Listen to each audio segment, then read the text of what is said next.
Right now, we're seeing a notable spike in banking sentiment, with a score of plus 0.17 and momentum at plus 0.29. This is significant. It's a clear deviation from the historical baseline, indicating a shift in sentiment that could impact your strategies.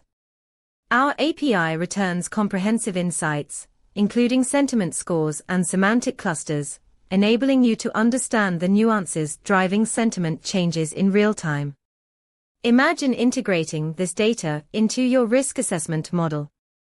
You could identify emerging trends and adjust your strategies proactively, rather than reactively.